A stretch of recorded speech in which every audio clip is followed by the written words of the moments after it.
Coba deh, lihat perangkat yang lagi ada di genggaman Anda sekarang. Iya, yang itu.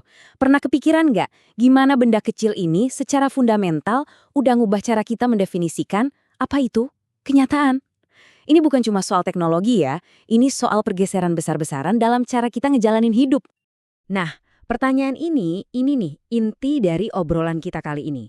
Kita bakal coba bongkar dampak-dampak tersembunyi dari gawai yang kita pakai setiap hari, tapi kita ngelihatnya dari kacamata para ahli sosiologi dan filsafat digital. Yuk, kita mulai.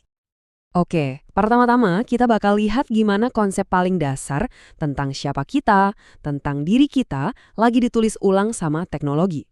Pertanyaannya tuh bukan lagi siapa Anda, tapi udah geser jadi apa kata data tentang Anda.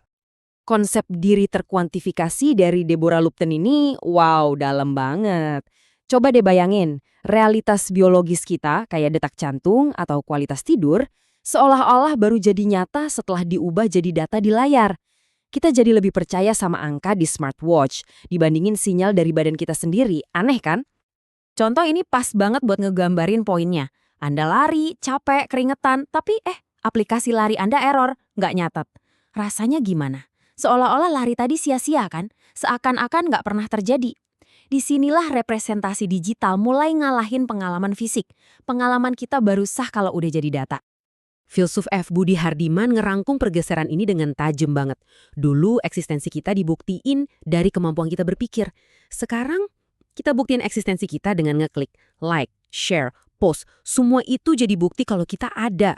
Kalau kita nggak aktif di dunia maya, rasanya kayak hilang aja gitu dari peredaran sosial. Oke, dari soal diri sendiri, sekarang kita geser sedikit. Kita lihat gimana hubungan kita sama orang lain. Nah, di sini pemikiran dari psikolog sosial Sherry Turkle bakal ngebantu kita banget buat ngerti gimana gawai mengubah cara kita berinteraksi. Sendirian bersama. Ini nih, paradoks zaman now banget. Kita tuh takut sendirian, tapi di sisi lain, kita juga takut sama keintiman yang menuntut gitu. Nah, gawai kita nawarin jalan tengah yang nyaman banget. Kita dapat ilusi kebersamaan tanpa harus benar-benar hadir dan rentan di depan orang lain. Kita semua pasti pernah lihat atau jangan-jangan ngalamin sendiri adegan ini. Sekelompok orang ngumpul di satu meja, tapi masing-masing sibuk sama dunianya sendiri di layar. Ruang fisik di sekitar mereka itu jadi kayak latar belakang aja, kalah penting dari apa yang lagi seru di dunia digital. Badannya di situ, tapi pikirannya ada terbang kemana-mana. Inilah yang disebut Turkle sebagai pelarian dari percakapan. Kenapa kita lari? Ya karena koneksi digital itu rasanya lebih aman. Kita bisa ngedit omongan, bisa hapus, bisa mikir dulu mau balas apa. Intinya, kita bisa nampilin versi terbaik dan terkurasi dari diri kita. Beda banget sama ngobrol langsung yang penuh spontanitas dan ya kadang bisa canggung kan? Oke, sekarang kita masuk ke bagian yang paling filosofis dan menantang. Dengan ide dari pemikir Indonesia, Yasraf Amir Piliang. Di sini nih kita bakal lihat gimana batas antara yang asli sama yang palsu itu jadi super tipis, bahkan bisa dibilang hilang. Simulakra, ini kata kuncinya. Ini bukan sekedar kopian biasa ya.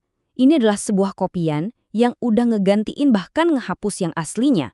Si kopian ini jadi realitasnya sendiri. Dan gawai kita, wah itu adalah panggung utama tempat simulakra ini dipentaskan setiap detiknya. Coba bayangin, Anda lagi ada di sebuah tempat dengan pemandangan alam yang luar biasa. Realitas aslinya tuh kan pengalaman multi indrawi. Ada bau udara seger, angetnya matahari, suara alam, sesuatu yang Anda rasain pakai seluruh badan Anda. Tapi apa yang sering terjadi? Kita langsung ngeluarin gawai. Realitas alam tadi langsung diubah jadi spot foto. Orang datang bukan lagi buat nyatu sama alam, tapi buat mengonsumsi citra diri mereka di lokasi itu. Alam yang nyata seolah mati, dan yang hidup adalah citra keren di layar ponsel. Nah, itulah simulakrum. Inilah yang akhirnya membawa kita ke kondisi yang disebut hiperrealitas. Sebuah dunia di mana kita udah nggak bisa lagi bedain mana realitas dan mana simulasi. Citra yang indah di Instagram rasanya jadi lebih berharga daripada pengalaman nyata yang ada di depan mata kita. Oke, setelah kita ngebahas semua masalah tadi, pertanyaannya kan, terus gimana dong? Apa yang bisa kita lakuin?